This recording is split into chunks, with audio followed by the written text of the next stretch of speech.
Good morning students, today I will teach you sound of A.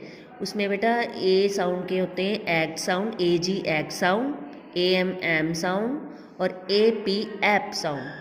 First हम करेंगे A G ag sound. Ag sound होता है जिसके पीछे में ए जी लगा होगा, ठीक है ना। T A G tag, B A G bag, R A G rag, ठीक है। नेक्स्ट है एम साउंड। एम साउंड में क्या होते हैं R A M ram, H A M ham, D A M dam, J A M jam.